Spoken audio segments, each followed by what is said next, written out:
Movie yetu ilianzia hapa ambapo huyu binti kamleta mchumba wake ili amtambulishe kwa wazazi wake. Mchumba wake anaitwa Lucas. Mzee akanyosha mkono wake kumsalimia Lucas na kumwambia jina langu naitwa Donald. Na Lucas akajibu na mimi naitwa Lucas. Mzee akamuuliza nizamu yako umeipotezea wapi? Maana heshima ni kusimama unaposalimiana na wakubwa. Ndipo Lucas akarudisha kiti chake nyuma kidogo na ndipo anagundua kumbe Lucas ni mlemavu. Na binti akaomba wote wakae. Mama akamuuliza mwanae, "Hivi unaweza kutukumbusha jinsi nyinyi wawili ambavyo mlivyokutana?" Binti akasema tumekutana kazini na mzee akaongeza okay. Na nini kilivutia kutoka kwake? Binti akasema kuwa Lucas ni mtu mkarimu lakini pia Lucas ni mtu mwelewa. Mzee akadakia na Lucas pia ni mlemavu. Binti akasema baba kwa ukali. Na baadaye mzee akamwomba binti yake akamuonyesha sehemu ya kunawa mikono na binti akampeleka mzee wake. Halo, mambo vipi? Karibu sana. Mimi ni Diamond na hii ni Diamond Movie Recap. Kama ni mara yako ya kwanza kwa hapa, naomba tafadhali sana usisahau kusubscribe, like, comment pamoja na kushare ili uendelee kuwa mwanafamilia. Asante. Mama na Lucas wakawa wamebaki hapo wamekaa. Mama akamwambia Lucas, naweza kukuuliza swali moja, lakini kabla mama hajamuuliza, Lucas akaanza kwa kusema ilikuwa ni ajali miaka 5 iliyopita ndipo nikapata huu ulemavu. Ingawa kuna uwezekano wa mimi kupona na kutembea, lakini pia nina uwezo wa kupata watoto. Mama akasema oh, basi vizuri. Na wakati huo binti na baba yake wakawa wanarudi. Na walipofika tu binti akadai kuwa baba yake hajisikii vizuri, hivyo wanampeleka hospitali. Lucas akamwambia sawa basi mimi nitakusubiri hapa mpaka utakaporudi, lakini binti akasema hapana sitorudi. Lucas akamwambia nilizani tutaenda wote nyumbani kwangu. Binti akasema hapana. Lucas akamuuliza tena kesho je? Binti akajibu sio kesho, sio siku baada ya kesho, mimi siwezi kuja. Lucas akamvuta binti karibu na kumuuliza kwani babako amekuambia nini? Amekataa kukupa baraka juu ya mahusiano yetu, si ndio? Binti akasema hapana, baba hajaniambia chochote ila amenipa ushauri mzuri tu kuhusu maisha yangu na akaniambia kuwa nahitaji mtu bora zaidi kwenye maisha yangu kuliko mtu mlemavu. Na kisha akaondoka zake huko akimwacha Lucas akiwa hajui afanye nini pale. Baadaye Lucas akawa yupo na rafiki yake wanacheza game, lakini leo Lucas inaonekana kuwa na mawazo sana, jambo ambalo hata rafiki yake liliona. Rafiki yake akamuuliza mbona leo huna furaha au safari yako ya jana haikwenda kadiri ya mipango yenu? Lucas akasema ndio, wazazi walikuwa tatizo, walimuuliza mpenzi wangu kwa nini awe na mwanaume kama mimi. Rafiki yake akamwambia kuwa mpenzi wako alipaswa kukujali, kukushika mkono na kukusaidia kwa namna ulivyo. Lakini mimi sijui ni kwa nini. Lucas akamwambia rafiki yake kuwa mpenzi wangu angekubaliana na mimi kama ningekuwa na miguu ambayo iko sawa. Rafiki yake akasema hapana usijifariji, lakini Lucas akaenda mbali sana akisema kuwa yuko tayari na atakwenda kufanyia upasuaji ili kurejesha miguu yake, jambo ambalo alipinga sana rafiki yake, kwani huo upasuaji una asilimia chache sana ya mgonjwa kutoka akiwa salama na asilimia nyingi ni lazima mgonjwa apoteze maisha. Lakini kwa kiburi cha mapenzi Lucas akazidi kung'ang'ania.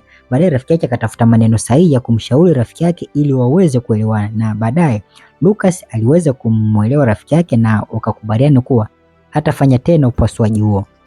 Sasa leo Lucas akiwa kazini, ex wake alikuja na baada ya kumuona Lucas akakasirika na kutaka kuondoka. Lucas akamwambia usiondoke kwani mimi tayari nimeshamaliza. Basi ex wake akasogea.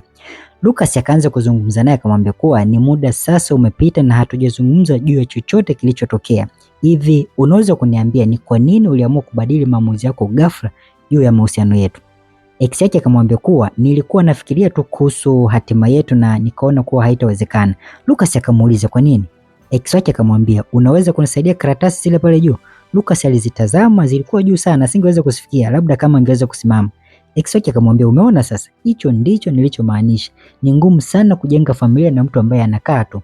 Utachezaje na watoto sasa? Haiwezekani. Lucas akamuuliza kumbe ulifikiria kuhusu familia yetu na ulifikiria pia kuhusu watoto, si ndio?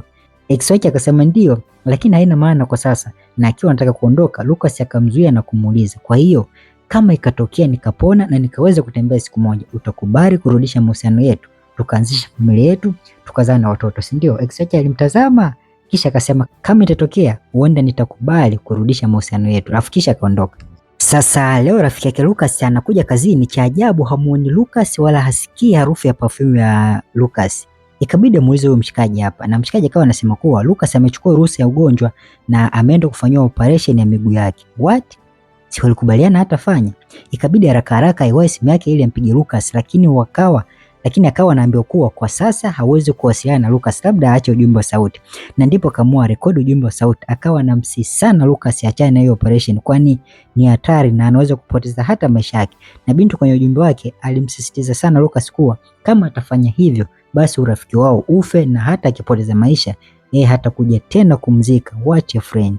Na kuombea na wewe una rafiki kama huyo, lakini pia uniombee na mimi. Siku moja kulikuwa na pati ya ofisini kwao na kina Lucas, na ilikuwa ni muda mrefu tokea Lucas achukue ruhusa na hakukuwa na mtu yoyote mwenye taarifa naye. Siku hiyo rafiki yake Lucas alikuwa na mawazo sana, hata pati yenyewe haikuwa na maana kwake. Baadaye alianza kuchangamka baada ya kusikia Lucas amefika, na alipogeuka ni kweli akaonana na Lucas, ikabidi asimame. Baadaye Lucas akamsurprise kila mtu baada ya kusimama kwa miguu yake na kutembea. Lakini rafiki yake aliumia sana kwa sababu upasuaji wake ulikuwa ni wa hatari kubwa na angeweza kupoteza maisha.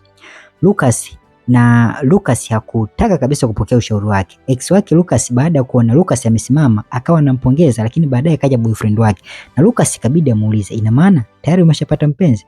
Ex wake akamjibu ndio, kwa hiyo ningekaa tu kukusubiri wewe ambaye ulikuwa ukipambania miguu yako. Lucas akamwambia, lakini uliniambia kuwa kulikuwa na nafasi ya kuwa pamoja kama ningekuwa nimepona miguu yangu. Ex wake akamjibu ndio, kulikuwa na nafasi, lakini nafasi imechukuliwa na mtu kwa sasa. Akamwomba msamaha na kisha akaondoka na mpenzi wake.